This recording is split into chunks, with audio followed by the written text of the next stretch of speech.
കുഞ്ഞു സ്വപ്നങ്ങൾക്ക് കാവലായി, കുരുന്നുകൾക്കൊരു കരുതലായി, കണ്ണിനു കരുതലായി Mount Zion Medical College Hospital, ഒപ്പം കാരുണ്യ ആരോഗ്യ സുരക്ഷാ പദ്ധതിയും. Mount Zion Medical College Hospital, Adoor. Kollam അഷ്ടമുടിക്കായലിൽ നിർത്തിയിട്ട മത്സ്യബന്ധന ബോട്ടുകൾക്ക് തീപിടിച്ചു. കാവനാട് മീനത്തുചേരിയിലെ സെന്റ് ജോർജ് തുരുത്തിൽ ഇന്ന് ഉച്ചകഴിഞ്ഞാണ് സംഭവം. മറ്റു ബോട്ടുകളിലേക്ക് തീ പടരാതിരിക്കാൻ കയർ അറുത്തുമാറ്റിയതോടെ തീപിടിച്ച ബോട്ടുകൾ കായലിലൂടെ ഒഴുകി. സംഭവത്തിൽ 2 തൊഴിലാളികൾക്ക് നിസ്സാര പരിക്കേറ്റു. മത്സ്യബന്ധനം കഴിഞ്ഞ 4 ബോട്ടുകളാണ് സെന്റ് ജോർജ് തുരുത്തിൽ തീരത്ത് കെട്ടിയിട്ടിരുന്നത്. ഇതര സംസ്ഥാനക്കാരായ ജീവനക്കാരാണ് ബോട്ടിലുണ്ടായിരുന്നത്. ഇവർ ഭക്ഷണമുണ്ടാക്കുന്നതിനിടെ പാചകവാതക സിലിണ്ടറിൽ നിന്ന് തീ പിടിക്കുകയായിരുന്നു. ഇത് അടുത്ത ബോട്ടിലേക്കും പടർന്നു.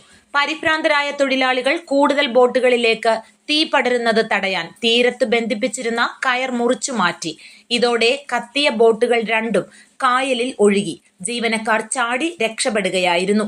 2 ബോട്ടുകളും കായലിന്റെ മറുഭാഗത്ത് ഒഴുകിയെത്തി കത്തി. ന്യൂസ് ബ്യൂറോ, കൊല്ലം.